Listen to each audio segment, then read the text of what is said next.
been a year of silence, denial and injustice with Kashmir.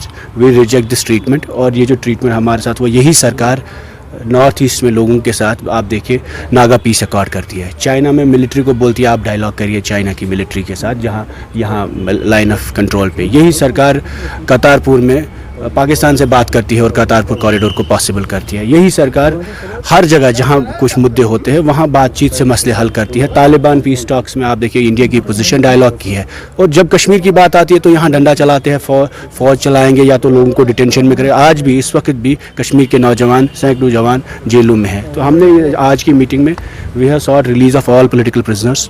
تمام political prisoner جو جیلوں میں بند ہیں ان کا ہم مطلب وی سیک دیئر ریلیز اور امیڈیٹ ریلیز. سیکنڈلی جو نوجوان خاص کر بند ہیں ان کے لیے ہم نے بات کی رہائی کے لیے, اور خاص کر ہماری پارٹی کی پریزیڈنٹ خود ابھی جو پہلی اور آخری ویمن چیف منسٹر رہی اسٹیٹ کی, اور بیٹی بچاؤ کا جو کیمپین اس گورنمنٹ کا, اٹس اے فلاڈ تھنگ. تو ایک فیمیل چیف منسٹر کو آپ نے ڈیٹین کیا ایلیگلی, تو اس کے بعد یہ سارا کیمپین, اور آپ پارلیمنٹ میں دیکھیے کہیں پہ بھی. تو ہمارا مدعا یہ ہے کہ آپ اگر بات چیت کر رہے ہو ہر جگہ, کشمیر میں آپ ڈنڈا اور گولی کیوں چلانا چاہتے ہیں؟ آج جو نوجوان کسٹڈی کلنگز کی بات ہوتی ہے, پکڑ دکڑ کا ماحول پھر سے یہاں پر ہے, جو 90 میں حالات ہے اس سے ورسٹ ہے. رجوری کے وہ فیک انکاؤنٹر آپ کو پتہ ہے. آج سوپور میں صبح کسٹڈی کلنگ کا جو مسئلہ ہوا, پلوامہ میں ہمارا ایک بچہ لاپتہ ہے. تو کہیں پہ کمپلین نہیں کر سکتے, کوئی ایف آئی آر رجسٹر نہیں ہوتا.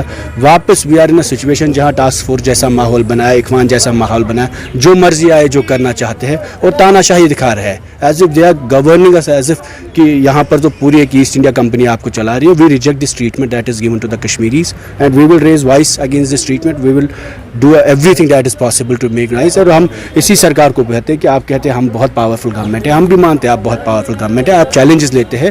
تو اگر آپ طالبان سے بات کر سکتے ہو, اگر آپ چائنا کے ساتھ بات کر سکتے ہو, اگر آپ پاکستان کے ساتھ بات کر سکتے ہو کرتارپور پہ, تو کشمیر پہ جب آپ کو اپنے لوگوں سے بات کرنی میں اتنی شرم کیوں ہے, اتنا پریشر کیوں ہے, اور why is it for you difficult to engage with people of Kashmir through dialogue and reconciliation which is our parties core agenda. Last year میں نے 5 اگست کو بات کی, 1 سال بند رکھا, اور کہتے ہیں لوگوں کو یہ تو کھلے چھوٹ کے رکھے ہم نے. تو میرے کہنے کا مطلب ہے دیکھیے خوف ہراس ہے, ڈر ہے, بالکل ہے. جو شخص بات کرتا ہے, آپ کے جرنلسٹ بات کرتے ہیں, اسٹوری کرتے ہیں, ان پہ یو اے پی اے کا چارج لگتا ہے. اگر آپ جرنلسٹ پہ یو ایل اے کا چارج لگاتے ہو, کل کامران یوسف پلوامہ کا جرنلسٹ ہے, کتنی پٹائی ہوئی ہے اس کی, کون بات کرتا ہے آج کی تاریخ میں؟ میڈیا خود ڈرتا ہے بات کرنے سے, اتنا خوف ہراس ہے. تو آپ کو دیکھنا ہے کہ یہ جو پریشر ہے یہ تو کہاں سے آتا ہے, سسٹم سے آ رہا ہے. اور جس پالیٹیشین نے بات کی اس کو بند کیا ہے, جس ایکٹیوسٹ نے بات کی اس کو بند کیا ہے, بار کو بند کیا ہے, ٹریڈرز کے لوگوں کو اریسٹ کیا ہے, جہاں بات کرتی ہے اس کو انکم ٹیکس کے ریٹ پڑتے ہیں. تو ہر جگہ کچھ نہ کچھ بن ہی رہا ہے کہ you are trying to Chowk a political space in Kashmir, and this absence of politics and absence of democracy کو یہ کہتے ہیں پیس. یہ ڈسپٹیو پیس ہے, یہ کوئی کام نہیں ہے یہاں پر. People are angry. This silence in itself is a statement that people are not satisfied with the 5th August decision whatever the government may claim. اگر کچھ نہیں ہے تو آپ چھوڑ دیجیے لوگوں کو, اتنا کلیمپ ڈاؤن کیوں ہے؟ انٹرنیٹ 2G سے آپ 4G کر دیجیے, تو آپ کو سچویشن پتہ چلے گی کہ کہاں